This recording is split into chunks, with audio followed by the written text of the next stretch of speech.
position. Thanks.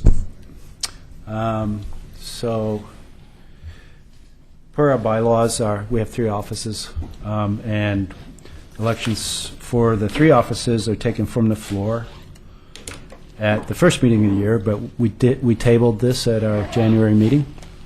So we need to elect a chair, vice chair, and secretary. I'll just speak briefly about the secretary position because it does take a little additional work.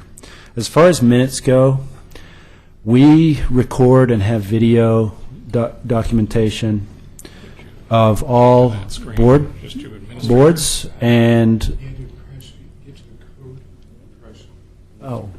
and is there clear the screen again? Yeah, Yes. what do we just do? scroll up to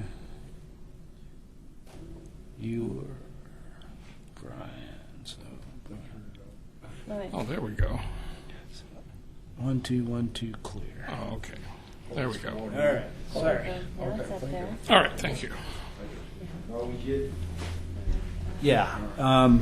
Pete, Yeah. can I clarify one thing? I could have sworn at the January meeting that actually we renominated the chair by consensus. Okay. Am I wrong? I believe that was correct. And I believe Shaw for vice chair, if I remember right. All right. Thank you. Yes, we just Yeah. need to talk about the secretary. Okay. Thanks for correcting that. I apologize. So yeah, we just need to decide about the secretary position. We can choose to rely solely on the video recording as our minutes, or the city recorder can provide a basic template with who was present, what the motion was, and what the vote was, and then the reference to the discussion is the video recording. And this is a template that the secretary could use as well to simplify things, and that would be done. That would be used as the meeting progresses. So that would certainly simplify things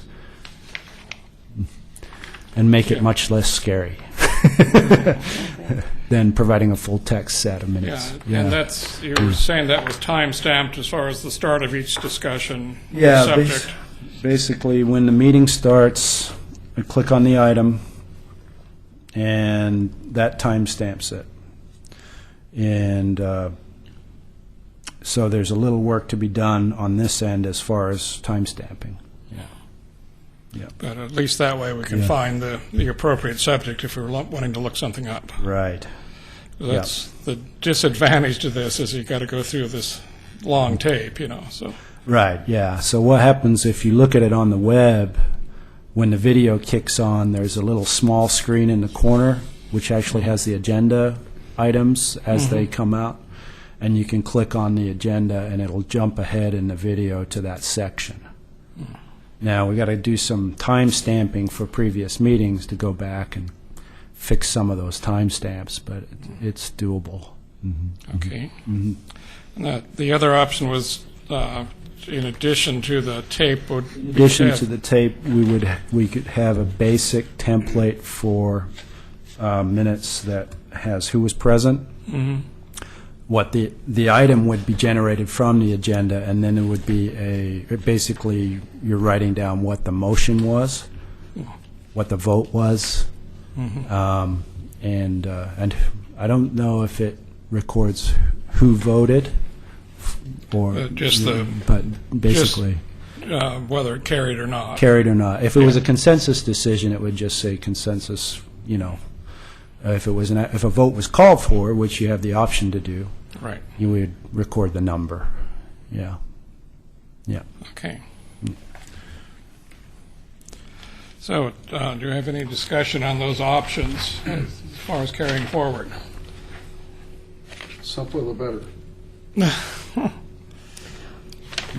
I think in order to keep track of everything, it would be good to have not only the tape, but to have the template just showing who is present, what happened, and the vote. And if it's time coordinated, people, if they're really interested, can reference the tape. Right. That's. I think I would agree with that. So, Yeah. In that case, we will make the template available to you via email, and I'll talk to Kelly Burgoyne and Nancy Ide, who are city recorder, an assistant city recorder, and get that up and running for the secretary once we decide who they are. okay. Okay, is there any other discussion on that item?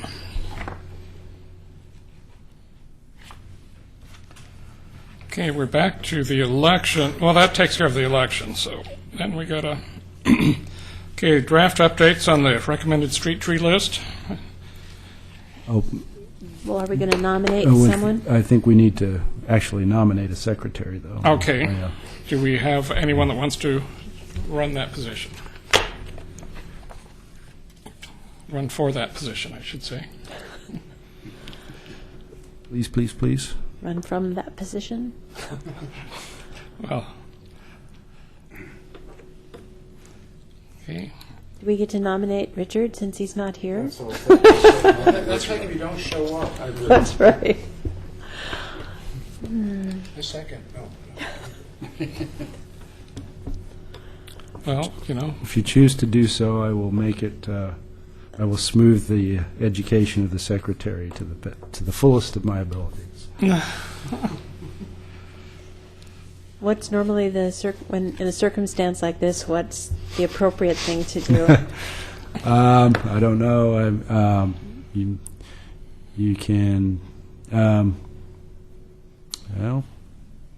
I would prefer not to postpone this, but it's. so, I can only talk about the value of having a secretary, because it's not only the recordation of the minutes, but it's also the decisions that we may be making in the future. And if there is any real deliberation that we want to get down on the record, then the secretary should be the responsible party for that. And our bylaws call for it. So, Well, can you do something like nominate and vote on a secretary who's not present, and giving them the opportunity to decline reject or decline at a later Sure. date if they're not here? I assume you could. Would the video option, if nobody wanted to do Yeah, the if- secretary, if I no- mean, could you rely just upon the video? I mean, your secretary could be a what's the word I'm looking for? Mechanical. Yeah, an honorary position in that case. To this, because you've got your minutes that you rely on, your video that you Yeah. rely on, and I think. It'd be hard to turn down a honorary. I'd be happy to talk to Richard. I talk to him about once a week. Yeah. I could explain to him what I think we've come up with. It's not very painful for him if he was willing to do it and report back. I could report back to Pete. I'll send him a box of candy. I like the concept that John had of trying to get this, at least filled by nomination and then see Yeah. if he will accept. There's two Sure. steps here. So If you would, that'd be great. Okay, I will. Yeah. okay, are you want to go ahead and nominate him then? well, Sean nominated him. I'm seconding. the Okay. nomination. Yes. All right, so we have a nomination of Richard Craven for secretary, pending his approval. Okay. Do we wish to vote that we will accept if he accepts? Yes. Oh, sure. Okay. All those in favor? Aye. Yes. Any opposed? Should boost attendance. Yeah. Good. Thank you. All right. All right. Good work. Thank you.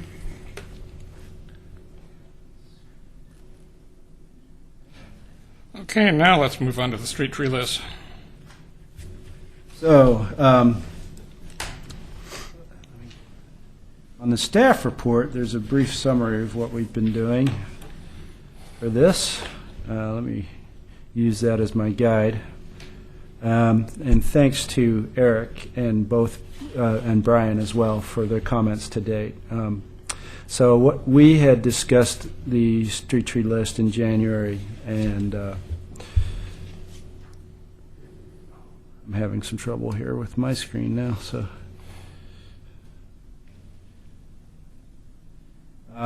currently, the city has a street tree list which is reflective of street tree list in Portland metro area. But in the absence of a recent update, we have been relying on the City of Portland list, the City of Gresham list, and arborist recommendations. The value of the street tree list is that it helps to weed out species that are inappropriate for the planting strip or the planting area that they may be proposed in, avoid damage to the tree because it's grown too large, and avoid damage to public infrastructure. So we've been working on this for a while, and in your packet is our draft update, and that is a list which includes species that are selected from the cities I mentioned, as well as from the Portland Green Streets list, which predominantly include some very large trees, and those are at the very end of that list. The list is organized by planted strip width, and there's columns in there that's for the height, the spread at maturity, whether the tree is appropriate for underneath a power line, and also some notes, short notes about the foliage and that sort of thing. The selection of street trees needs to take into account whether the tree is also a very messy tree. I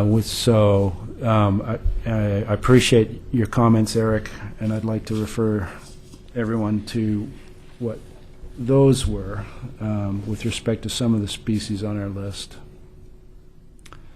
And we're going to continue to work on this list and refine it, but there are some messy species that were on that list, specifically catalpas and horse chestnuts, tulip trees, and magnolia, which, apparently will coat, the tulip tree will coat your car with honeydew, and then magnolia has some very sticky flowers and fruits and those sorts of things.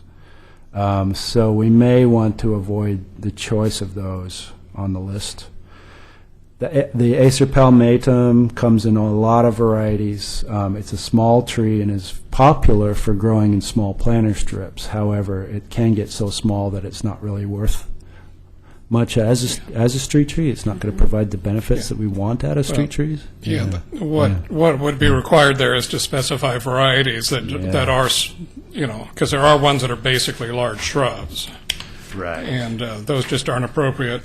And but the upright growing kinds that get near full size, which, by the way, is 25 to 35 feet, about the size of a vine maple, but more upright. Yeah. And that kind of goes for a lot of the species on the list. We probably don't want to include small trees in large planter strip lists because we're trying to get the largest possible tree for the area. But at the same time, depending on what's in the public right-of-way in terms of existing improvements, there may be times when you need to select a smaller tree. Yeah. I want to be clear. Obviously, this is talking about these street trees. Yeah. What does the city use as a reference for like restoration planting in general? Because I can understand where you don't want big leaf maple Right. in the planter strip. It is a native species, so for a restoration project. If it's a restoration project, What list does the city refer to? the native plant list. Okay. Yeah. Native plant list that we have is also needs a few updates, but we referred also to the Portland native plant list as well. Okay. Yeah. For that. And then if it's not within a natural resource overlay district and it's on a private land that's redeveloping, then a landscape architect would recommend a species, and we will rely on that. It's not limited to native plants. It can include ornamentals and other common landscape species, provided that they're not invasives. Okay. Yeah. So a little more flexibility in that situation. With respect to the Norway maple varieties, yeah, I agree that we probably should avoid those. We've already seen in some of our subdivisions with Norway maple varietals, a lot of sidewalk lifting and roots following directly underneath the slabs and those kinds of things. So we can find some alternatives to that. Yeah, so we'll take into account comments with respect to several maples, the big leaf red and silver maple, due to shallow roots and sidewalk damage. And then with respect to any species that may potentially be toxic, we may want to reconsider those. But I welcome any other comments you have, and you can send me your comments via email at any time. So I really appreciated Eric's thoughts on this when I was reading through it. And so is it something that you will just basically say, do we have to agree that they should come off the list? I mean, is that part of our job here to say we really agree we don't want Norway maples on the list, or is that your job? Or who's going to be doing sort of the discretionary choosing Yeah. about what gets on the list and not on the list? Well, right now we're in a very drafty mode. Ultimately, I think we want to run this by an independent arborist for a technical review, but we have Eric as an arborist as well. Yes. And then this is if you feel strongly about any species that you feel should be or shouldn't be on the list, then by all means state why. However, the idea is that we would get this list to where everyone's generally comfortable with it, and then take it up to the city commission for adoption via resolution if necessary, or we would just adopt it as a specification booklet, so you don't have to go back to the city commission each time you want to make any changes to it, because these sorts of things, lists of this kind, really properly belong in a specification manual that can be amended by staff should the need arise. Yeah. So is that particular booklet, is the list separated by size and application? So if someone says, I'm planting in a meridian, Yeah. these are my choices, and maybe we could come up with a Yeah, way okay. to say first, second, and third choice in these categories, so that people are able to go outside of that list, but in general, you get to say first, second, or third, so your favorite, your second favorite, and your third will be prioritized for most people who don't know the difference. Right. And it might, Yeah, sorry, go ahead. Yeah. so it's just Yeah. it's a simple way to use it. So if Yeah. I'm going to plant a tree in my backyard, that's different if I'm going to plant it on the sidewalk. Oh, sure. So you would say backyard planting up Right. to, and then have lists of appropriate. Yeah. Well, And we any don't- of these Yeah. these that you're unwilling to take off a list because you think maybe it's not appropriate to take them off the list, a good asterisk with their problems right beside it might be a really Little good way more to handle that if information. they're not just, like big leaf maples might be appropriate in the backyard, but certainly not on the street. Right. Yeah. Well, this is strictly for street trees. So the area between the sidewalk and the curb, which is in the public right-of-way. So that's good to Yeah, know, and that is a yeah. really good way to get rid of a lot of these and just not put them in. Yeah.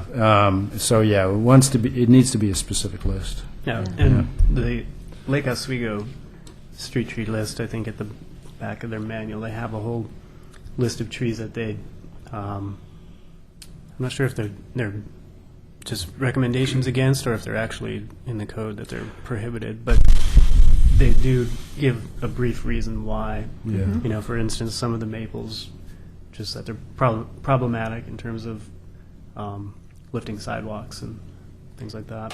Well, So- if the whole purpose of this list is a sidewalk list or a street tree list, I don't see any reason to put anything on it that's going to cause trouble, whether it's going to be poisonous to animals and dogs, whether it's going to be messy, just like don't put them Don't on put that it on list. there. How do the others feel about that? Yeah. Seems, yeah, I mean, it's to be used by anyone. So it probably should not lead you down the wrong path, and I agree. So we will take those off Hey, are street trees planted like by public works staff? I'm just kind of curious about that. Well- And do they get like any kind of training? Because I'm just trying to think that, or is anybody tracking kind of like survival rates? Because it'd be interesting to know, because you're making kind of considerable investment in this, doing things, we kind of need to know, certain trees are working out, certain ones aren't. Right. Maybe we find out that on Fridays or Mondays, it's not a very good planting day. Yeah. But whatever the case. Well, per code, when a new subdivision or a development goes in, as part of their application, a landscape architect also provides a street tree planting list. Then the property becomes the responsibility of the abutting property owner, and the street trees and the maintenance and upkeep of those street trees is the abutting property owner's responsibility. So if a tree is diseased, dying, or hazardous, the street tree guide and list is what they use to determine what the replacement tree is going to be and what the criteria are for removal and replacement. So that's how it's used. And there's a guide in here. Well, I'm thinking more kind of the public, like the meridian strips, things like that. In the middle of the street? Yeah. Oh, so in the middle of the street, if Public Works Department is putting it in as a capital improvement, they'll have a planting plan for that, like the Jug Handle project. Sure. Yeah. And they select off of the street tree list or as recommended by a landscape architect. So, yeah, there's some Okay. guidance there. Yeah.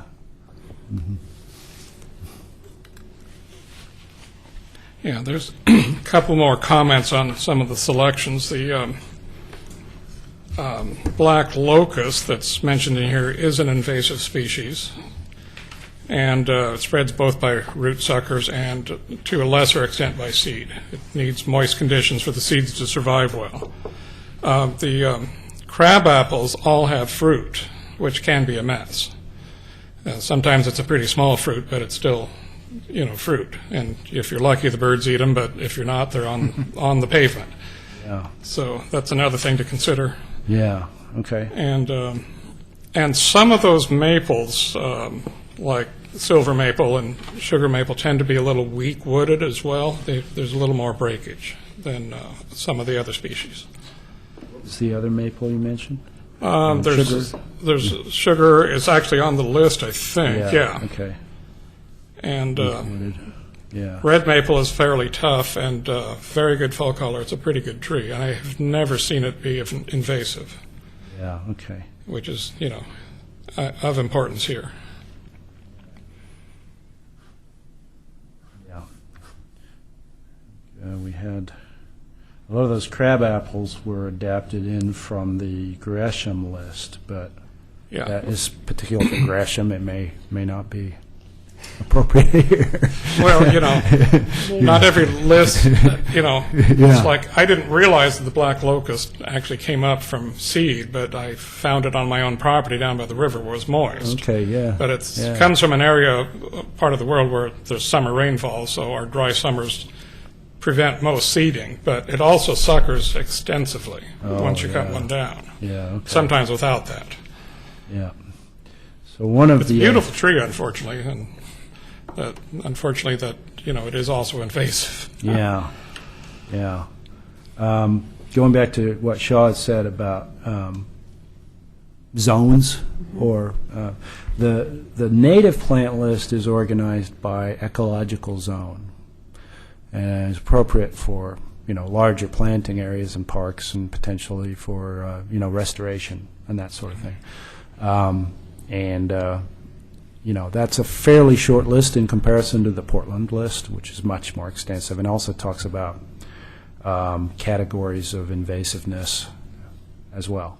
So the other discussion that we'll need to have going forward, not tonight, but future agenda, is what adaptations or modifications should we make to our own native plant list, or should we just adopt by reference a separate list, which is more regional and more up to date than our own. So anyway, I won't dwell on that. So the motion that I wrote in for this was to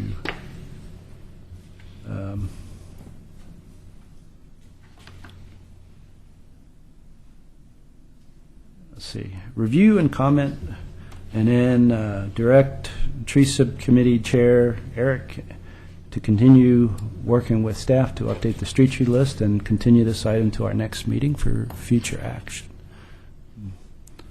Oh, sorry, before I get off topic here, we also included a brochure that our assistant planner Kelly's been working on that is well illustrated and a little more user-friendly than we currently have. Currently, we have a single-space document that is very lengthy. And by including better charts, more white space, and pictures in the guide that we have here, we hope to do a better job of public education and through that, improving the planting and maintenance of trees and hopefully getting people more invested in the care of the trees that are abutting their property as we go through the process of review and replacement. The list that's included in there is not the same list that is before you, but we would adapt. Once the list is ready to go, we would format it for inclusion in this document so it's easy to read. So I have a question. Yeah. Does the city have available to it the necessary equipment to actually make like little video vignettes that go on public television?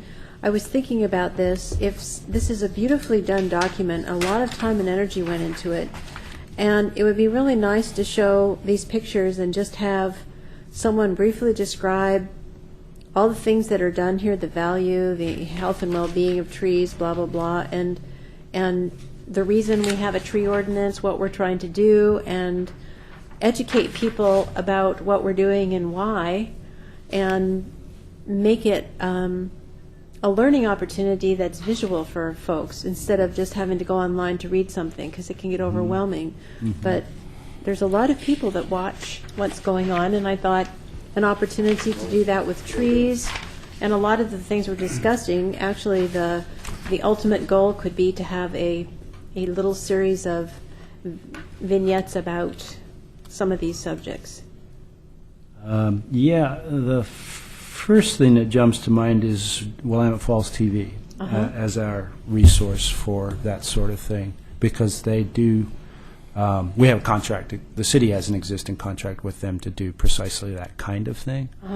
So and do it's they just do a the matter of the production? content of it. What's that? Do they do the production, or They do the production, the editing, and then the content actually has to be developed by staff. right? So Which is basic. and the NRC. Yeah. So if that is something that we wanted to move forward on as a work item, I think it would be something that the group needs to decide to do. And Okay. yeah. I think it would be fun to do that, and also to pick our favorite trees in Oregon City and have somebody standing next to the tree and saying, here we are at the corner of blah, blah, blah, and here's your tree. This is the largest something tree or the best specimen of something tree.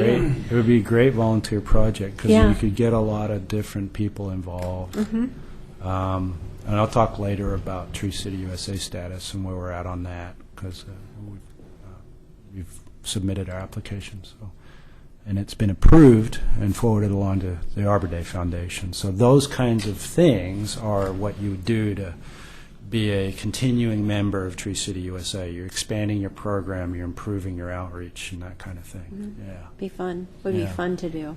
Pete, I couldn't be in charge of it, but when I was over at the City of Taggart, I worked with volunteers, and they did the water resources option video Oh, yeah. for Lake Oswego and Taggart and stuff like that. So I'd be glad to, I don't know, work with Spire, just to do the outline of, where you might recruit those kind of volunteers. And, if you figure out what the script is, exactly, but I just can't be in charge of it right now.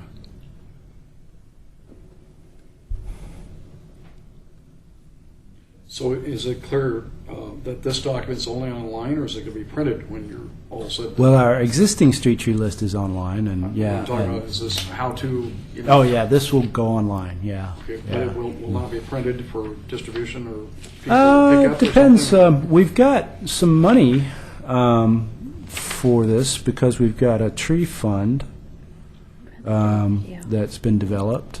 I'd rather do a video. Yeah. Guess we kind of have to decide, how that money should be spent. Should it be spent planting trees or both planting Oh. trees and educating? Yeah, that's something that We we should should talk about. Do a video of people planting trees. Yeah, well, we did do that for Arbor Day last year, Yeah. and Willamette Falls actually did it Yeah. at Chapin Park, and hopefully we'll do it again this year. So I'll talk about that later. Yeah. I was just leafing through the brochure, and page 8, they have some native trees, and 2 of them aren't native. Northern red oak is back east, and bur oak is primarily in the Midwest. And then you also included Pacific willow as a highly abundant tree, Well, which I don't think it is in the city. It is along the riparian areas, but they're talking about Salix babylonia. I don't know what they're doing.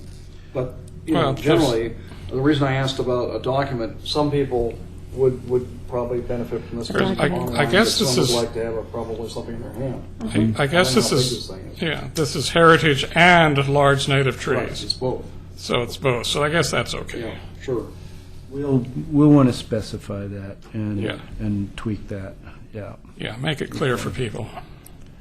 It might also be nice if you're talking to the staff involved with doing this, Pete, to Yep. list a few of the heritage trees that then now exist. There's 3, I believe, that we've been involved in. Is that true? Ponderosa pine. Ponderosa pine, Or and white Gary, oak. and a white oak, and then that's it for now. Okay. Yeah. So we Kind of show them, where they're at. Yeah. The people in mind to kind of enlist in them the attitude that you can do this on your own home site. Yeah. so we'll include those. Pete, does the city have any kind of policy of printing any public information in Spanish? I'm not aware of it. No. Oh, okay. No. I don't believe Again, so. translating it might be another volunteer Yeah. project, but I think there's an increasing number of multilingual people in the city. Yeah, it goes back to that public information staffing position that everybody would love to see, including staff. That would provide that level of outreach, and so to the extent that we can, we will. Oh. Yeah. Even yeah. just maybe 1-2 page handout that's kind of a synopsis of this in Spanish might be Yeah, that'd be helpful. good. Yeah. All right. I was just thinking, there's that huge tulip tree up near Atkinson Park, I think it is, on top of the hill. That's about 5 feet thick. That would be a good heritage tree, but I have no idea anything about the ownership. It's in a yard. Is it in Atkinson Park or? No, it's in a Okay. yard within a block or so of it. All right. And it's just a enormous tree, 90 feet probably, and 5 feet thick. Unfortunately covered in ivy, but you can still tell the trunk size. There's also an 8-foot diameter sugar maple that Ron Tom owns in front of a house on Lynn Avenue adjacent to your senior center. Yeah. That's a Well, pretty amazing tree. yeah. So 8 foot at the butt, huge. And that's I know there was a lady in the McLaughlin district who was going around and letting people know about the heritage tree nomination process and see if they would voluntarily do that. So Nice. that's good. All right.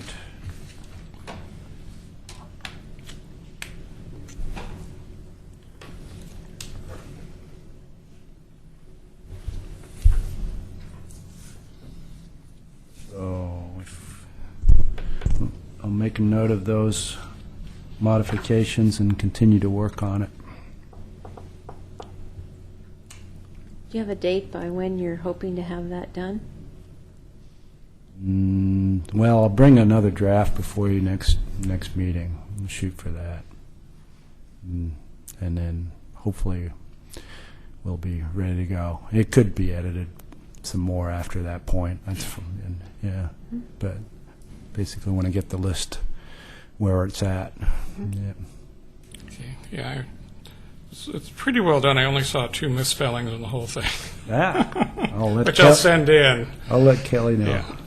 All right. Well, with botanic names, it's pretty hard if you're not familiar with true. it. Yeah. So. Which were those?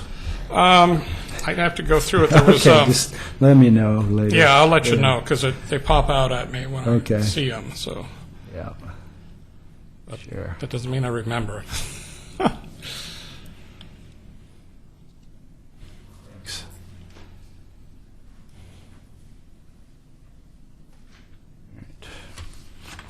Are we ready to? Yeah, we're ready to go on. Let's see, it says communications is number 4, but outdoor lighting ordinance would be the first one. Okay. Which, I hope it won't take 30 minutes. That was probably too much time for this. But what I'd like to basically talk about is how the lighting ordinance got to where it is right now, and where it resides in the code and how it's enforced. And I got the wrong section. So today, our lighting ordinance, which was last adopted in 2010 by the Planning Commission, and it has an intent statement, and then it has a applicability statement. So the purpose of the lighting ordinance that's written today is to provide safety and personal security, as well as convenience and utility in areas of public use or traverse, and for uses where there's outdoor public activity during hours of darkness, to control glare and excessive brightness, to improve visual performance. I won't read these verbatim. To control trespass light on neighboring properties, and to save energy and control light pollution. Its applicability applies during development review for any commercial, mixed-use, industrial, or multifamily development, and also to the public works or city engineer has the authority to regulate private property if it's deemed to be a hazard to public health, safety, and welfare.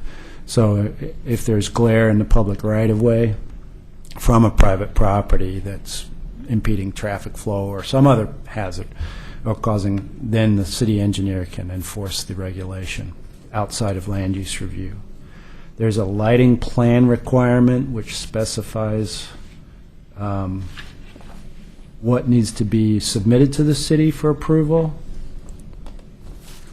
And then there's an exception section which says which types of properties and land uses are not subject to the lighting ordinance. And currently that includes residential for single family, so subdivisions are not subject to this requirement, detached homes and duplexes, public street and right-of-way lighting, which is the domain of the city engineer and PGE, seasonal lighting that is temporary, provided there's a certain wattage observed, temporary emergency lighting, temporary lighting for theatrical TV, special district lighting if such district exists, which we're not aware of any. For example, if you had a overlay zone for the historic district and they had a separate lighting requirement, you could accept them from this.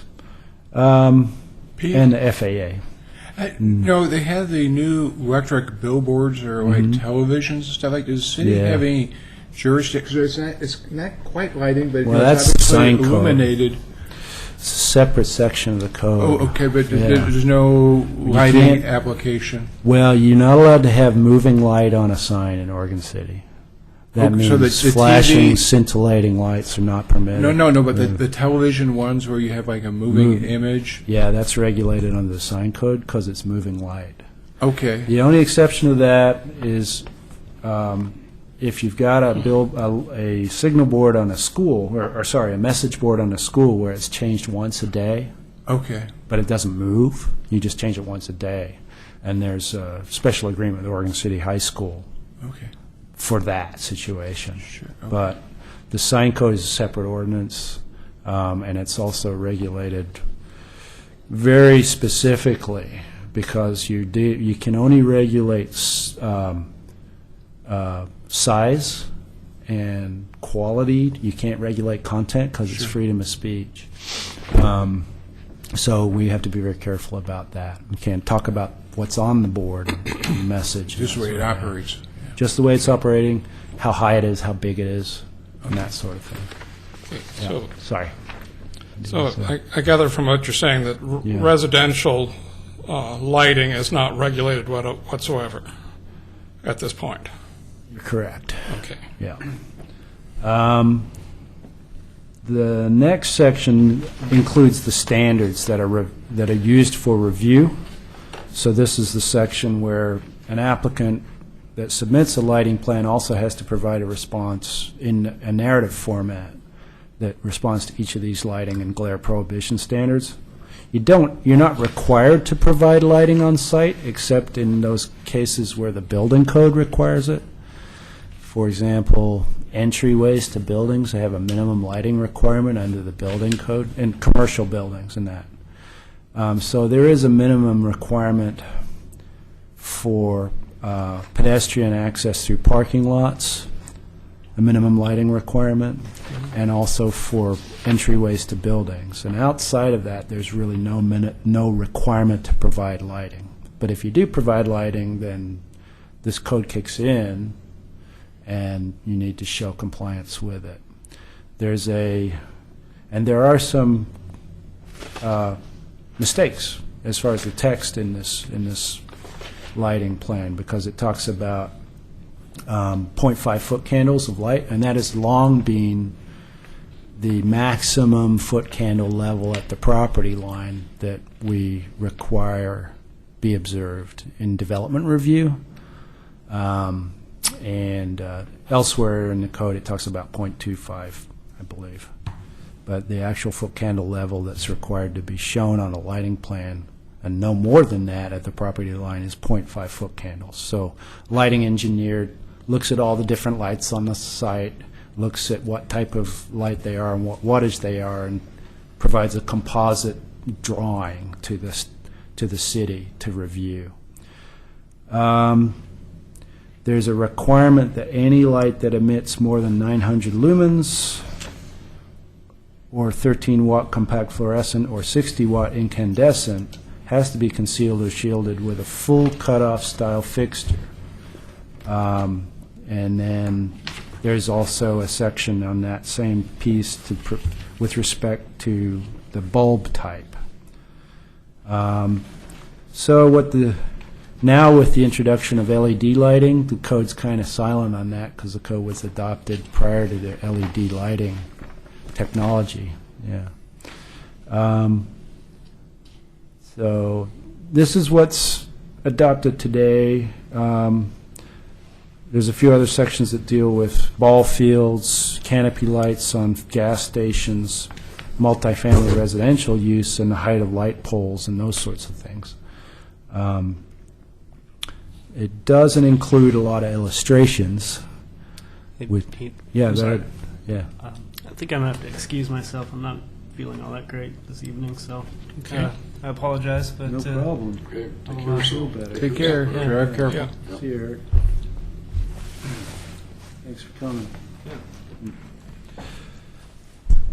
So it would be nice to include references to fixtures that have been approved by the IDA, the International Dark Sky Association, because they provide a quick and easy reference for somebody who just says, I just want to know what I need to do to be a dark sky type facility.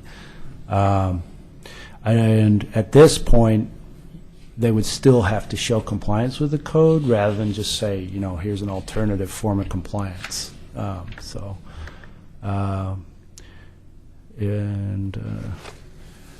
confused. What's the goal under the dark sky? What were we trying to accomplish or to do? Go ahead. Should be- Well, what's the goal of the ordinance? or Well, no, why are no, we looking what's at the it? goal, like, Yeah. to be dark sky compliant, what, are we supposed to see Jupiter, you know, I mean, what's? the- Oh, yeah, good question. Yeah, the point is to only use the right amount of light that you need for security and visual purposes, and not to provide excess light that pollutes the night sky. That's one of the stated things in the purpose. Lighting ordinances, I think, started in response to you couldn't see the night sky around observatories and things, so Sure, some of the earliest ones were adopted in Arizona, I believe, and Kitt Peak and places like that.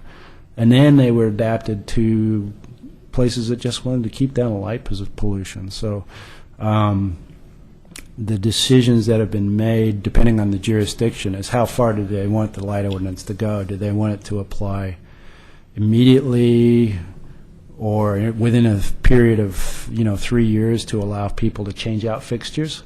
Because that's called amortization. So if your light fixtures are burning out and you would have to replace them anyway, that's considered a reasonable regulation to timeline to comply with the code, particularly if you are going to apply it to private property, residential property. And Aspen, Colorado did that. Well, I guess what Yeah, I'm trying to say yeah, is, it sounds, the reason things are complicated is because you're trying to deal with multiple goals, the security, Yeah. safety, a lot of things, but minimize light pollution at the same time. Yeah, that's right. Yeah, multiple goals, that's correct. Yeah, So one of the things that I'm going to suggest is that our first video from the Natural Resource Committee, educational video, be about outdoor lighting. And the reason is because IDA has a fully developed set of, they used to be slides, but now they're on disk, and a presentation of just exactly all of the different dynamics we're talking about. Safety, night lighting in terms of more light is not better in terms of safety, the bleeding out into the sky of light, trespass of light into neighbor's property. They show light fixtures, examples of really good lighting, and I think that rather than try and regulate people into complying with some of these things, once you're educated about how simple it is and what you can do and why, lots of times people will just do things voluntarily because they understand the concepts and the reasons for doing that. So I'm really thinking that would be a fun and easy one to do. We also in West Lynn have someone who's on the International Dark Sky Association. He was a candidate for the board. I'm not sure if he was actually elected, but he volunteered to assist me in any way that he could to help us with this lighting ordinance or any other thing directly associated with lighting. He does lighting, that's his business. So I think we have some really good opportunities here to educate people, and it's a fun subject because some of the information is surprising. And it would be also good to have an opportunity to maybe present that to the City Commission and the Planning Commission and anyone else from the city or the public who would like to just observe and see it, because it may come before them again, but rather than come before them in a regulatory way, it would be good to come in an educational way and just have them understand the concepts behind why we're doing or saying what we're doing. It's just a thought. This may sound odd, but it would be probably good to at least contact the police department, because I've done neighborhood watch presentations, and they're really into lighting great. and everything else. But That'd be great. If you get the police department to understand where you're coming from on one set of concerns, maybe they can modify stuff that's going on with neighborhood watch or other stuff, because otherwise you're going to have, somebody saying tons of motion detector lights, they're being set off by squirrels or something like that. Then you're trying to, so it's kind of a balancing act, but it'd be, That's good. people probably in the community would appreciate it if, and again, different messages from different parts of the city. Yeah. Good idea. When I went through the document thus far, I didn't see a lot of reference to down direction and lighting. There's shielding, but they don't tell you specifically about down direction. That's fundamental if you're not wanting things to go in the sky. I also didn't see any reference to specific low light conservation areas.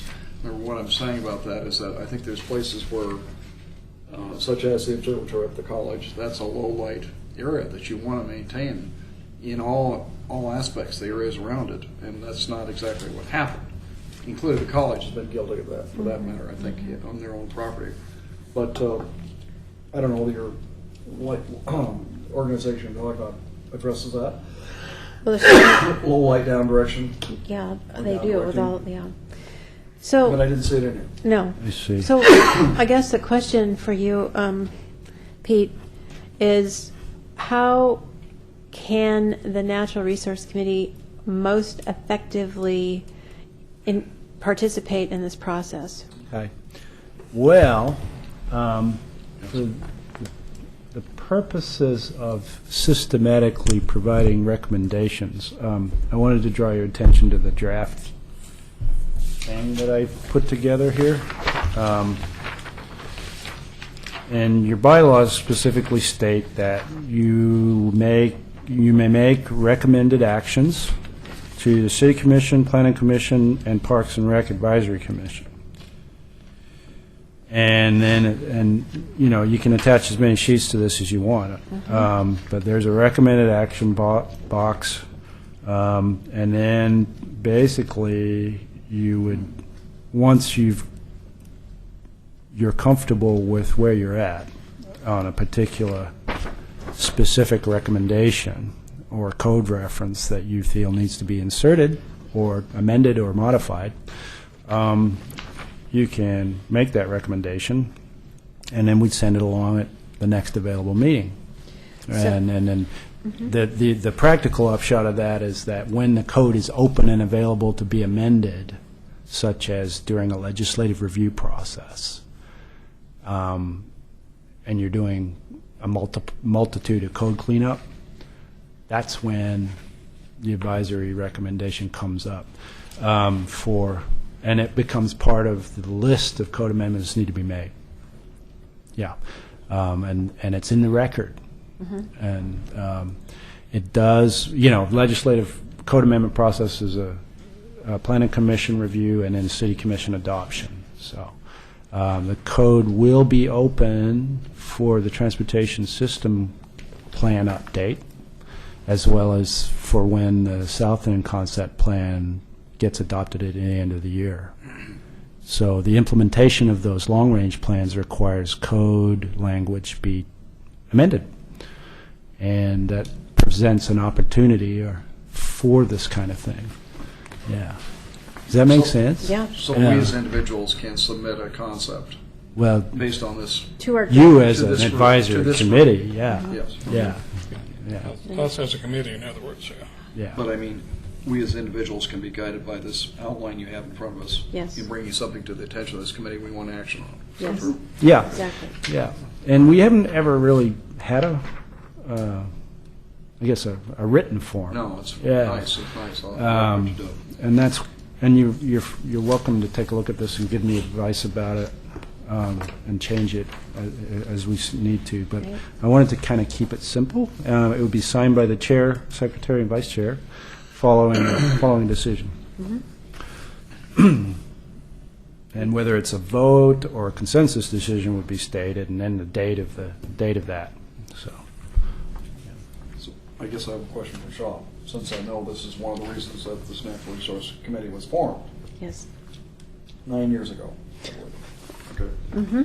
And I'm wondering what you'd like to see us do to advance it, including your educational piece.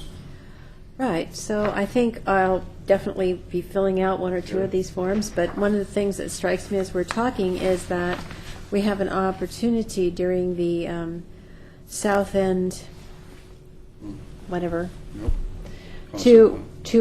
to build into that concept plan the most excellent lighting possible, using all of the best known techniques and in a very simple format, applying to residential as well as all of the other, because residential makes a huge impact. They put 100 houses across the canyon in about 10 years ago or 15 years ago now, and used downlighting. I can't even tell they're there.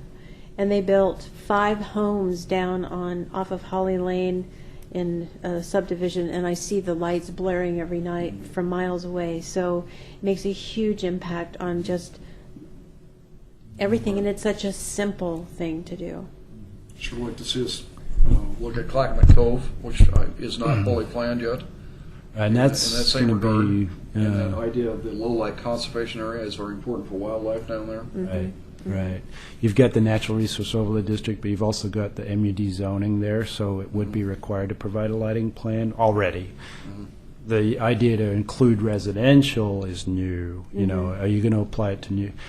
And once the properties are sold, then you have the issue of enforcement. So, yeah, we do need to think about staffing and that sort of thing. And the city commission would need to know about that. If I could backtrack, February 27th, 6:30 to 9:30, next big South End meeting.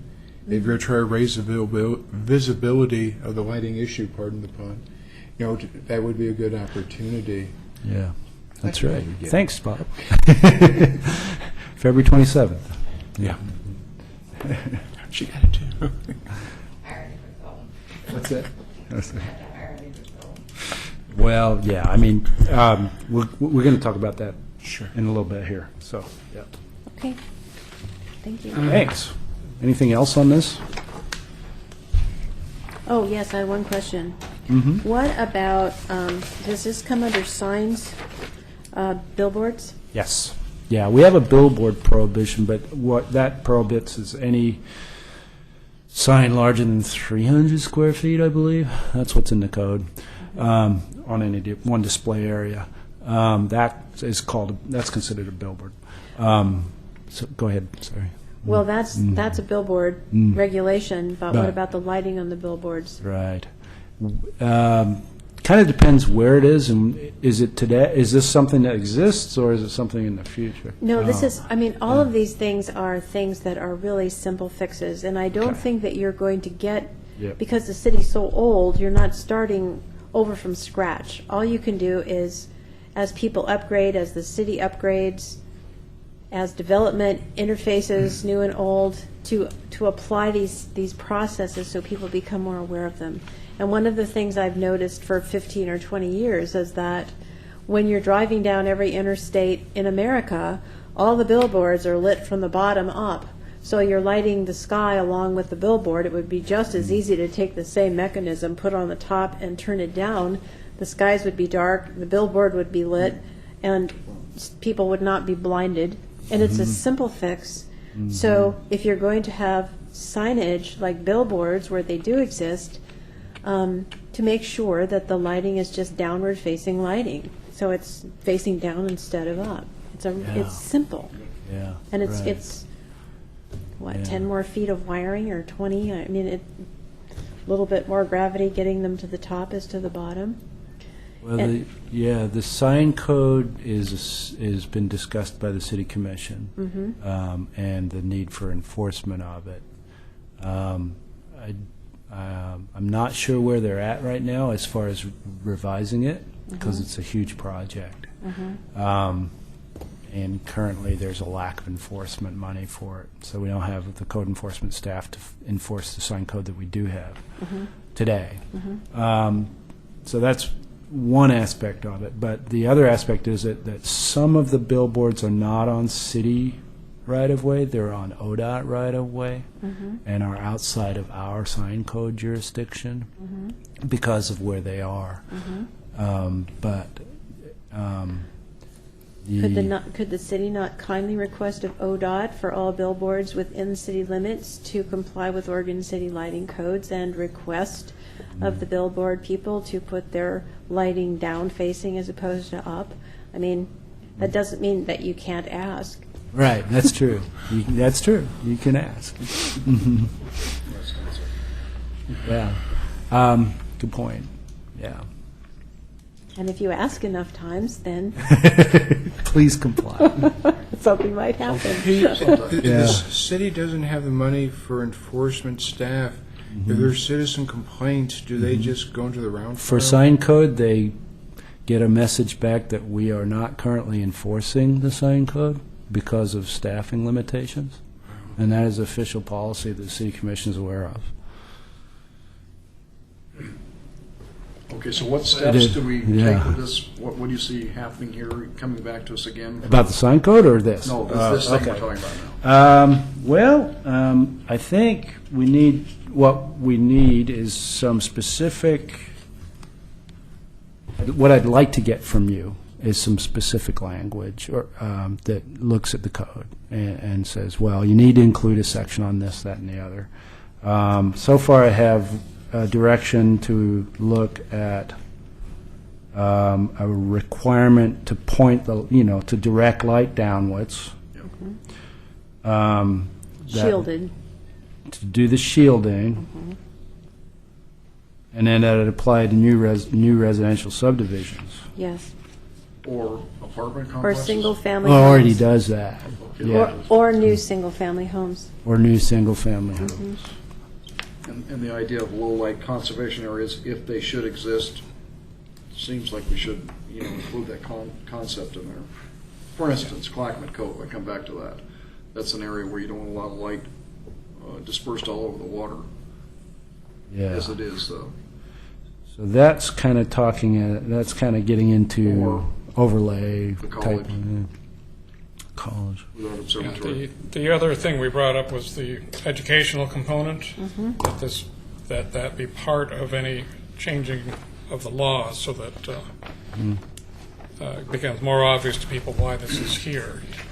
It's not just yet another regulation, but there's actually a reason for it. Yep. You can never have enough public education, that's for sure. I think one of the first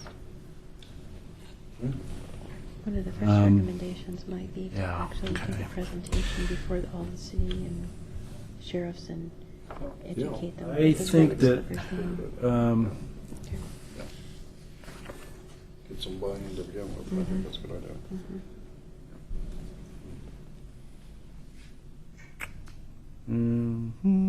So when we were then, Just think, when we sorry. then received updated concepts, which we just alluded to, that you might research, then how many months out is this from adoption? Is this like a year from now or something? Well, I think you guys need to make a decision to put this on as a future agenda item for action, because Okay. right now it's just under communications. Okay. Yeah, Okay, let's make it an action item.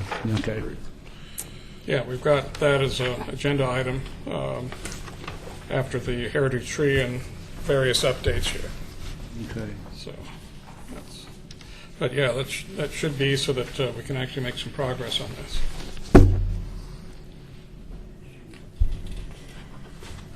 Okay, Thank great, you. thanks. Thank you. Right. Mr. Chair, I have to leave, and I was going to give a little update on the planned meeting on February 27th. And then I just can't stay much longer, I'm sorry. Does that mess up the quorum requirements here tonight? Is there- I think we're just under doing non-consent items from here on out. Okay. Can I go ahead then? Yeah, go ahead. Okay, we had a Lower Clackamas River Task Force we established at our last meeting, at least in concept. And Brian and I have been talking about it, and I was trying to pin down a date to start the first formal meeting. And the first formal meeting to look at what we might do is going to be on February 27th at 11 a.m. for those that want to come. And it's going to be at the Water Environmental Services Board meeting facility, part of their main office at the sewer plant, Water Environmental Services plant, Okay. adjoining Clackamas Cove. And I'm going to be sending out, Brian and I agreed to work together on this, I'm going to be sending out some notices, very simple things to people of interest. One of our members here, forgot his last name, has agreed to be upon it. And I think Richard wants to be a part of it, and anybody else want to be, that'd be fine, but I'm going to try to reach out to other people like the city administrator Gladstone, and also someone from WES, Water Environmental Services, Amy Kyle, their public affairs officers, trying to line us up with someone. The developer of the Cove has agreed to be a part of this, and I'll be reaching out to Craig Danielson to see if he has an interest also at this stage. And what we're going to do is look at the general situation as it now exists. This kind of was prompted to grow into something because of the potential imminent collapse of a bridge. Brian happened to find that article about that bridge collapse, which I was mentioned in numerous times along with other city administrators from the past. And that was in 1999, 2000 fall.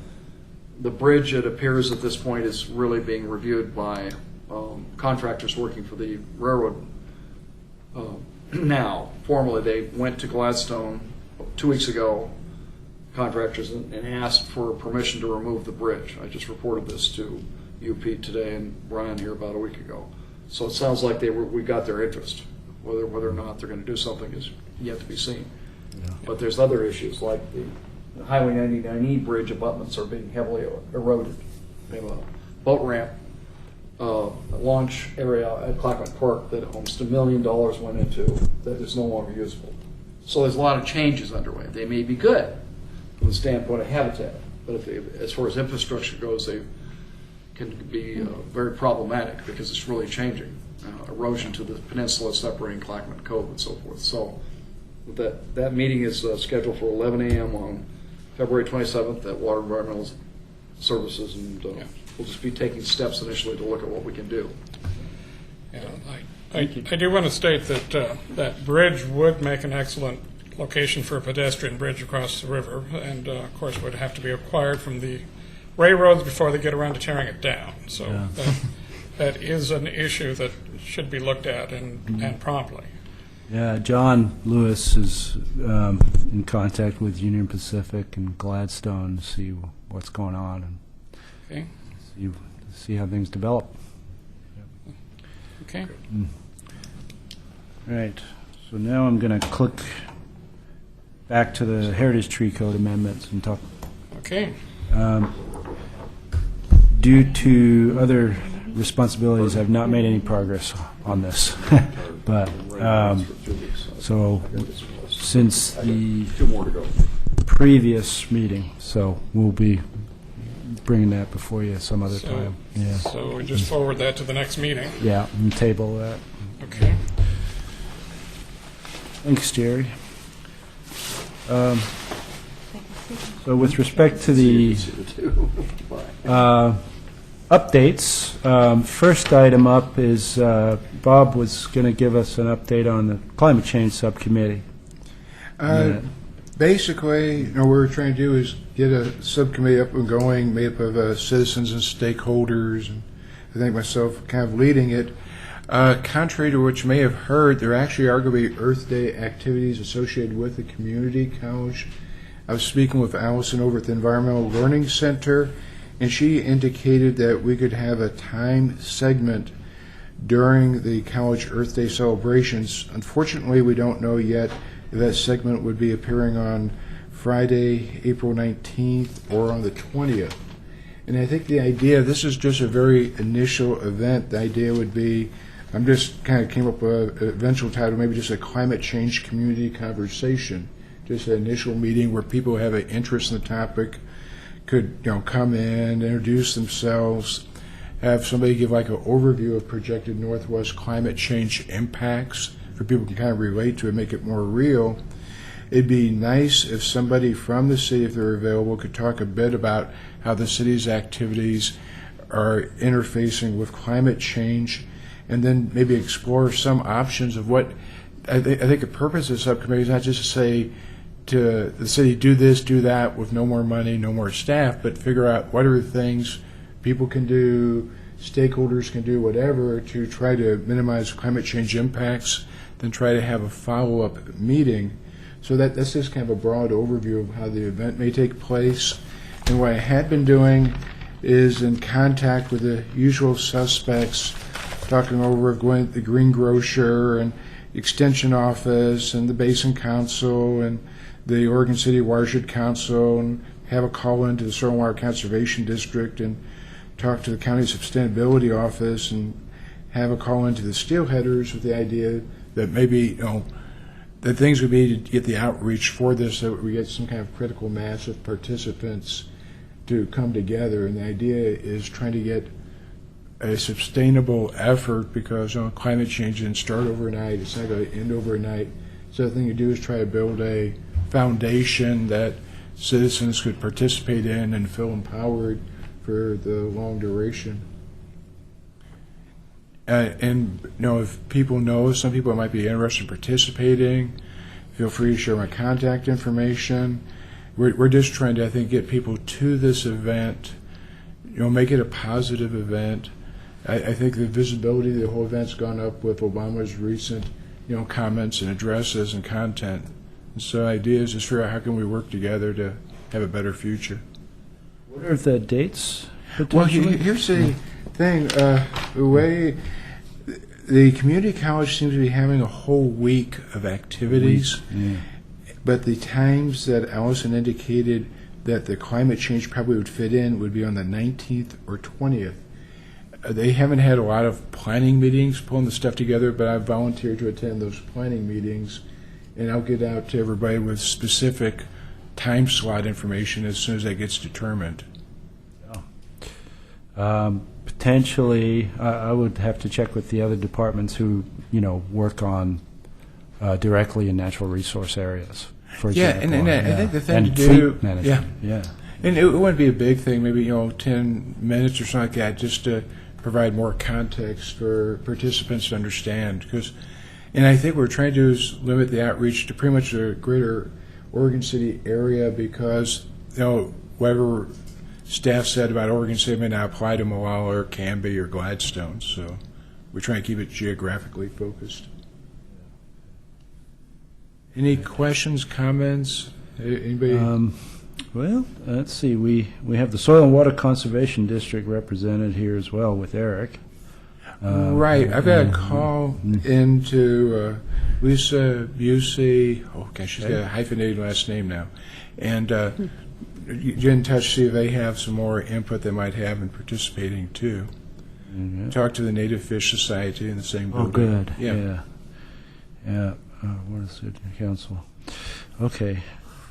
Potentially Metro could partner in that as well. Yeah, I imagine they might be busy during the Earth Day stuff, but we'll see if there's a tie-in. Yeah. All right.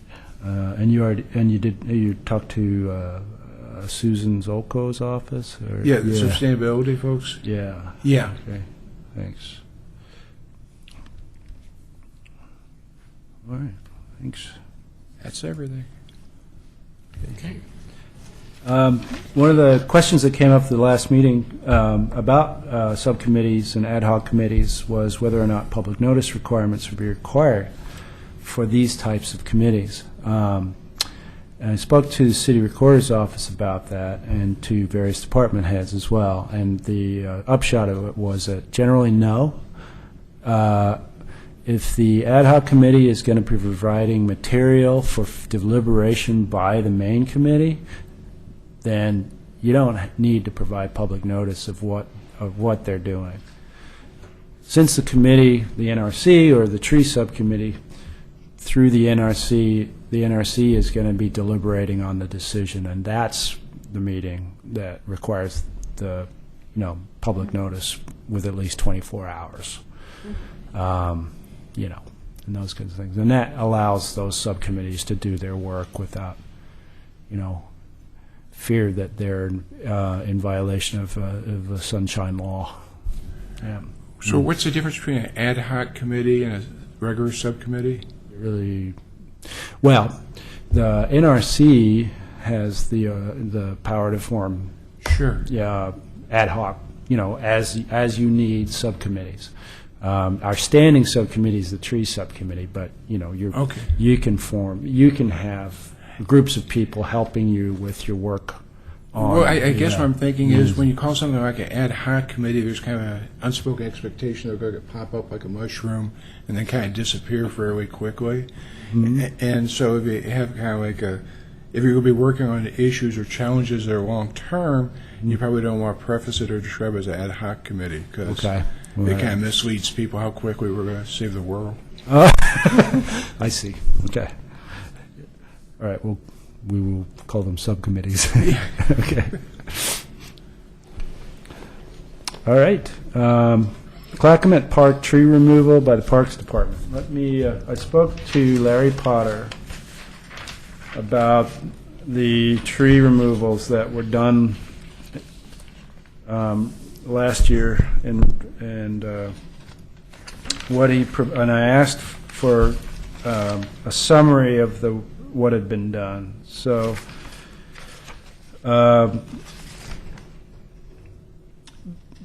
let's see. They provided me a copy of the tree hazard evaluation forms for 4 eastern cottonwoods and 4 white ashes. They say eastern cottonwoods?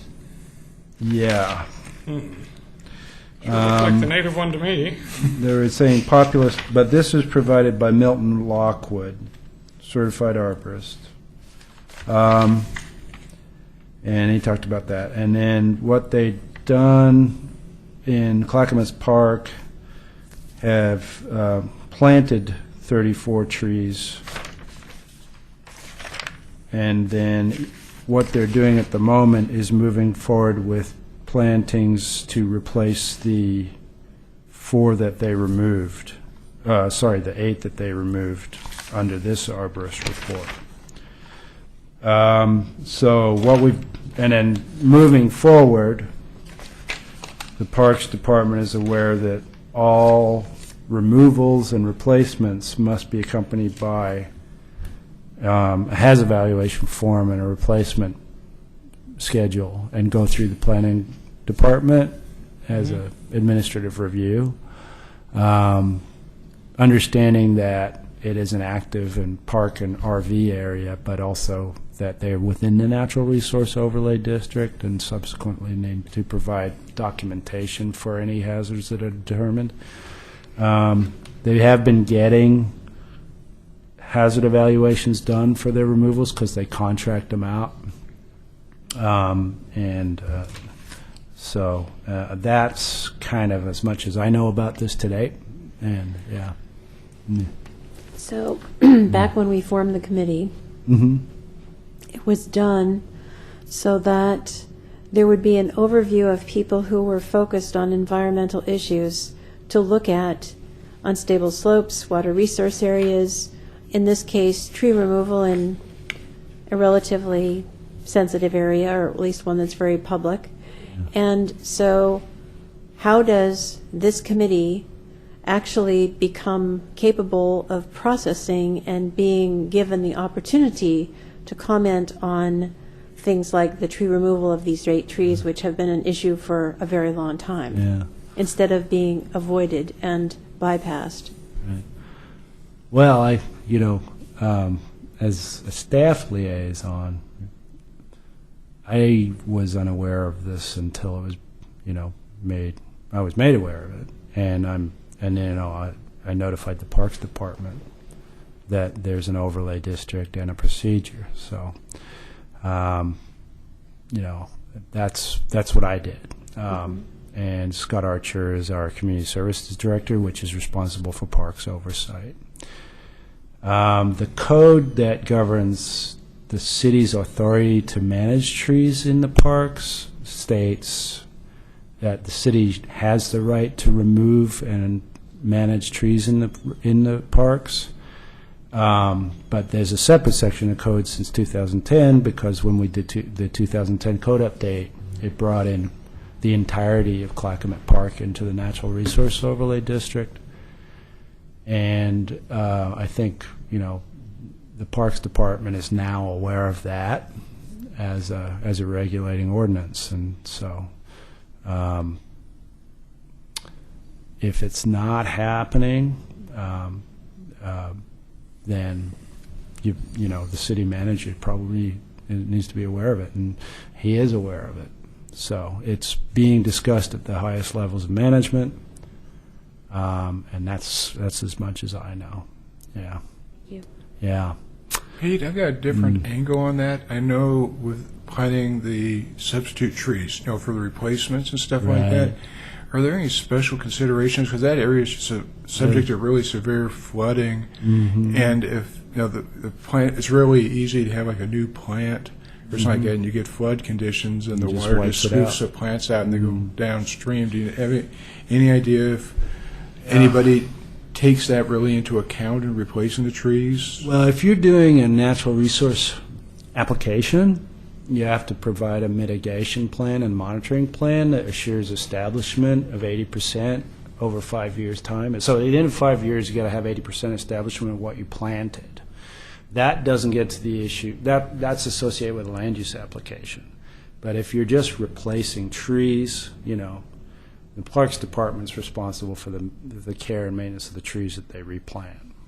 Yeah. Right, but I And guess what I'm and trying to say replacing is, them. when you're planting in a floodplain that's Yeah. subject to current, Sure. it's not the same thing as just planting up on a park up on top of the hill that, No, it's not. Yeah. right, Yeah. I think that's a consideration, because Yeah. you're not going to have the same survivability if you're just plopping in Yeah. the ground and you don't stake it out. It's kind of you an know. adaptive action. You know, it's an active management situation. You have to stay on top of it. Yeah, it's fortunately a sort of a backwater area. The main current doesn't go through the park, Yeah. or you would be losing lots of trees, you know. And they have had pretty good luck, under my observation, of getting things to establish. Okay, that's They, good. they do irrigate in there too, which helps. Yeah. So yeah. I haven't seen anything disappear, you know. But, you know, you can, you know, my own yard, when the river floods, it's got the main force of the river running right Yeah, through there. and it So strips out a lot anything of that's it. been planted in the last year or two will go. But that doesn't happen every year or two, Yeah. too. So it's the luck of the draw. You never know when the big one's going to hit. Yeah. Yeah. We're dealing with a huge channel. Yeah. Yeah. So. Yeah, with all the dredging that was done decades ago, the main current is out in the river still. So that does help. Go trees, go. Yeah, Abernathy, for example, where it snakes through the park, you know, above the tunnel. Yeah. There was plantings in there by the NRC 4 years back, and you know there were willows planted along that channel, but it flooded and stripped out a lot of those. So stuff that's in the upland is established pretty nicely. But you still, with beaver and nutria, you still have to put up netting or do things Yeah. to keep them from just cutting them down. Yeah, yeah. So hopefully we can continue to, you know, to expand the restoration stuff that's being done from, you know, Metro and Greater Oregon City Watershed Council. Well, So, I do applaud the fact that the Parks is now following city regulation in that area, so that's a good thing. we're trying to Yeah, bring them along. get them up to date. Yeah. Okay, did That's we have that. One, anything else, Pete? yeah, a couple more quick things. Sorry.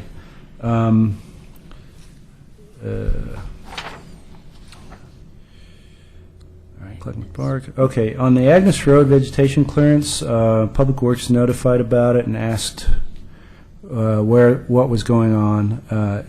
It appears that it was a county crew that was doing the veg clearance on the east side of the Agnes Road. And that section of Agnes Street is on the Tri-City property. The actual pavement is on the city property. And then the property line is directly on the edge of the east side of the pavement. And across the property line is ODOT right-of-way. Is Uh, ODOT property past their fence? I'm not sure where the fence sits in relationship to Well, the it's, property line. Yeah. You know, the fence is past where all this work was done. Yeah. So if it was at the edge of the parking, then Yeah. they were working on ODOT property, Yeah. if that's true. Yeah. Yeah, according to Amy Kyle, is what Jerry said. He talked to Amy Kyle, and Tri-City didn't know about it. So, Yeah. it wasn't, as far as I can tell, within the Natural Resource Overlay District. And, but it would, and it was mostly invasives. I think I didn't see any. I didn't see it before it happened, so I couldn't Yeah, say. well, But I walk out there frequently with my dogs. There was lots of blackberries, lots of multiflora rose, but also willows and cottonwoods, Willows, which okay. were the larger cottonwoods were left, but all the willows were removed. So it's a mixed bag as far as native and non-native. right. The yeah, so- multifloras are actually an invasive, not as bad as the blackberries, fortunately, but Yeah, well, hopefully the remedy for that would be to try to get some establishment of natives in place of what they've taken out. yeah. Although there's nothing that requires that. Yeah. I suspect the blackberries and multiflora roses and the willows will be right back, Yeah, from ground level. that's what Jerry or thought below. too. Yeah. Yeah, so, if it's, like anything, a project, if anything was to be done. So we may learn more of that after today, and if we do, I'll let you know. Okay? And finally, we will have a proclamation for Arbor Day, which we don't have yet, but Arbor Day, we've decided, will be December 17th. Sorry, I keep saying that. April 17th, which is a Wednesday. And the reason that we've chosen Wednesday, April 17th, is because that's a city commission meeting day. We plan on partnering with the school district and McLaughlin Elementary School and the Clackamas Soil and Water District and potentially some other partners, but those two have committed to the event with a tree planting ceremony at McLaughlin Elementary School because they have a very large area back behind the school which doesn't have a great amount of trees and has some room. We received notification from Oregon Department of Forestry that they are going to send a representative to present the Tree City USA award this year, which is going to be great. And that would be in the evening. But the details of the planting ceremony, you're still working on that. Mo from our library director is also going to currently has a poetry contest going on for Arbor Day, and they're going to have an event at the Carnegie Library with a storytelling and for the kids and a tree giveaway. Clackamas Soil and Water is going to donate 40 pretty good sized trees. I think they'll be ball and burlap size, and we're also going to seek the same thing that we got last year, where Willamette Nurseries and ICA Nursery, I believe, both are in Canby, but donated seedlings for the children to plant when they come, and they could take those home and plant. But we'll do a little. We'll have a Willamette Falls TV there, and we'll do some education with the kids, and hopefully have a good turnout for that. So it's bigger. It's going to be bigger this year than it was last year, and it'll have more partners. So that's kind of what we're shooting towards. So, thanks. That's all the updates I have. Okay. I'll just mention in passing the Basin Council's having a golden shovel ceremony tomorrow morning Oh, at no night. kidding. We have over 6 miles of streamside to plant this year, and this is at one of the properties where that's happening, and to put in a ceremonial tree, Okay. an oversized Douglas fir that's bigger than everything else we're planting, but so that'll be a sort of a kickoff for that. We're doing all the planting during the month of February. Where's that? Okay. That is out 0.4 of a mile short of that turnoff to Eagle Creek Okay. Yeah. on 224. Cool. Yeah. Great. Congratulations. Yeah, so it'll be a big event. Got a senator and, various people there. One of the big wigs from PGE. And Will you be able to track on the website the progress with the plantings and stuff? I'm not sure, but it's going to be done fairly quick because there's professional tree planting crews doing the work. It's not volunteer effort because you don't get volunteers in February, and that's when they need to happen, for survivability because they get the roots out in time for the drought. And but they are starting up smaller projects with volunteers pretty quick here, though. The other thing I wanted to mention, Brian, was what we talked about, the code enforcement application, which you can download on your Oh, web, yeah. on your smartphone. It's called Go Request or OC Request. Yeah, It's an well, app. once... Go ahead. Yeah, once I downloaded it myself, I can pass it around, but once you download it as Go Request, but once you select Oregon City, it becomes OC Request. That's the way it works, and I haven't actually used it to report anything, but it appears to have all the proper, things to fill in. So, basically, if you have that on your cell phone, it comes in Android and iPhone, and you see some problem that the city should enforce code-wise, you can just type it in. It goes to the city. You don't have to decide what department it goes to. The city figures that out and goes from there. So it's sort of an interesting thing. Pete, I've got a question, I guess, related to that. I understood what you said about the city having a policy of not doing the sign enforcement. Are there any other kinds of enforcement areas that the city's not enforcing due to staffing, or? You know what I mean? You said signs. I'm just. Not that I'm I aware haven't of, even not run officially, into it no. yet. Oh, okay, just signs. Yeah. Okay. That's very, very nice. Yeah. Yeah. The there's some technical aspects which have to do, for example, if someone were to complain about glare or And you don't get shut, you need to go to that department. we would or need that to verify that there's Do a it and you're done. some sort of a Yeah, light and they level figure that's out- exceeded. Okay. Yeah, which is I doable. think so. They said that. I would need That to you talk could about that photograph with it. Nancy in code And, enforcement. Well, I'm just thinking more of this app. If people were going to use this app, Yeah. and there were things that the city just wasn't going to enforce, Oh, okay. it'd be good to know that with the app. Because Well, yeah. people I mean, wouldn't- there's Yeah, nothing that There is a track issues button on it, so I think you can actually do that through the application, or Yeah. plus email is sent in as well, your email Right, for okay. notification. Yeah, once it's gone into the system, it gets routed to a department, and I'll show you this other thing. it comes up on your email, and you click on the link and go to it, and you either type in a comment that you're responding to it, or a generic comment that it's being responded to, and it tracks it until it's resolved. Okay, but Yeah. if somebody did that for a sign thing, what message would they get back? They will get back that message that I mentioned earlier. Okay. And then they can always follow up with a call to community development. Okay. Yeah. But there's a zoning violation, nuisance violation, and then specific things like garbage or refuse, blah, blah, blah, blah, blah.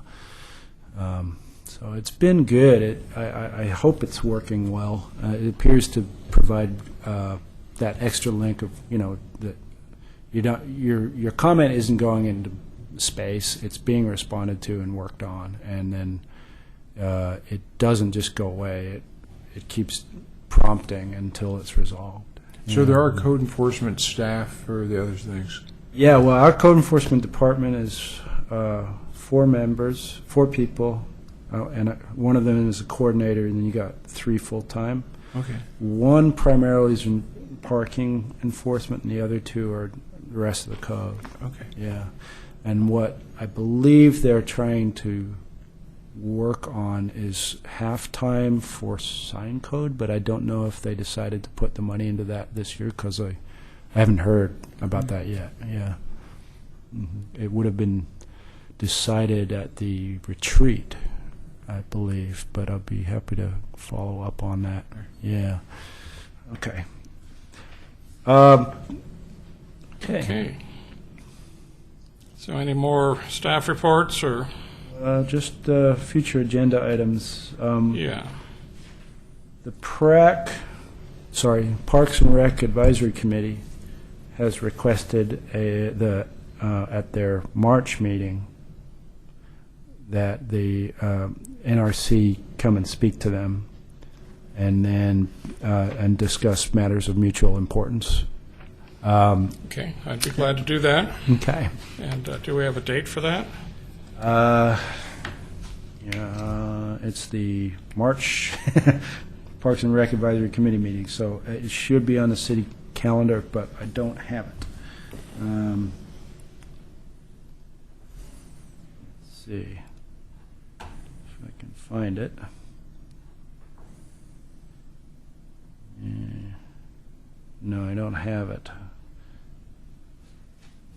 But They want a number of people from our committee to be there, or just one representative? I think they would welcome and all of you. So can you The- just send us the- out an email and let us know when that is? Yeah, let me look. I'm looking at the city calendar now. Probably also be helpful to know what topics they want to talk about of shared interest, Yeah. But based on that initial meeting, I think they would decide to schedule a specific topic meeting at another time. So this would be primarily to discuss what is of mutual interest, perhaps? That's correct. Okay. So I'm looking under boards and commissions, and we'll get this sorted out real quick.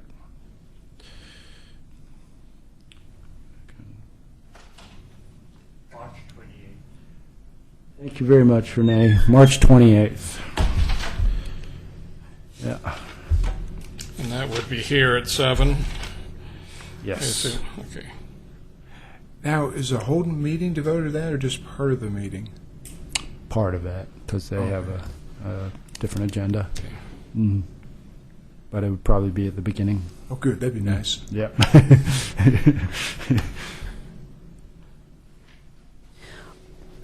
When is the last day to comment on the South End concept plan? Oh, there isn't a last day. Okay. We are in the middle of the public involvement process, and we actually haven't started a legislative file for this yet. It probably will start going to the hearings in August and September. And before then, we don't have a draft plan yet. Okay. So, yeah. You know, if I could comment, just based on Yeah. participating in a couple of meetings, I think the better way to look at it is not when the last time is to comment. I think the earlier your comments, the more Yeah. you participate in the kind of Please do. raisability of the issues, the better chance it has to get kind of incorporated, or, people think about it. But if you do it, it's kind of like the train's leaving, and if you don't talk before it leaves the station and all that, you're just going to be talking to the caboose.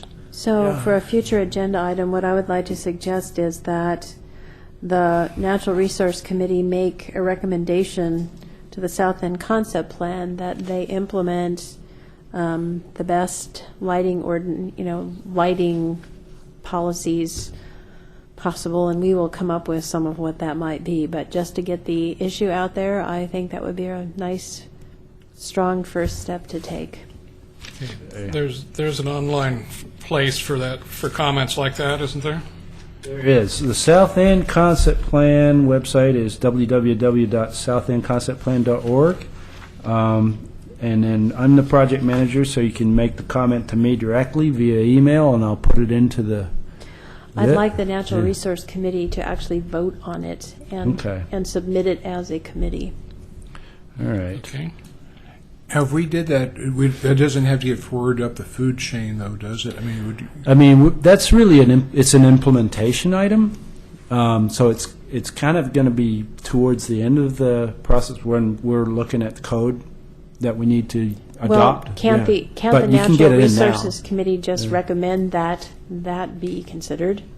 Sure. Yeah. I mean, Right, Bob's our liaison. Yeah. right, Yeah. but I guess the question is when, it's like which part of the process to forward those comments to and where it would have the impact. Because, basically, when you bring it up now, it kind of gets thrown into the stew with everybody else's concerns, different things, but at least you raise the visibility of it relatively Well, I early. would think we do it a number of times in different ways as the process got more specific. I think now it's kind of like people want like safe sidewalks to go on, preserve natural areas, or do different things like that.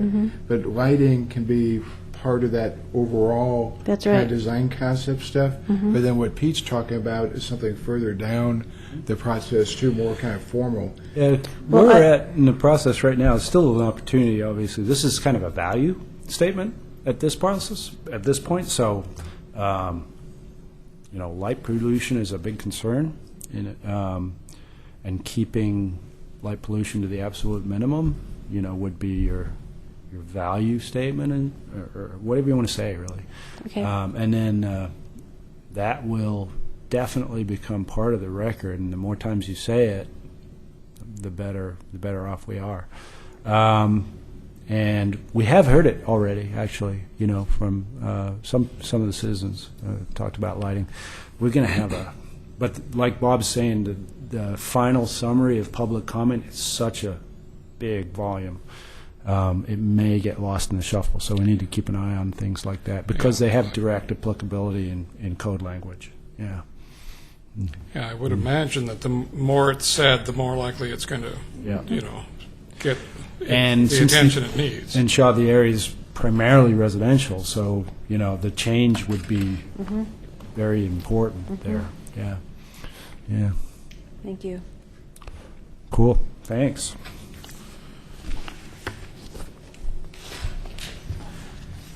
Okay. We adjourned? Well, is that it? That is everything. Okay, I think we've covered everything, so I'm going to call the meeting adjourned. Thank you. Thank you.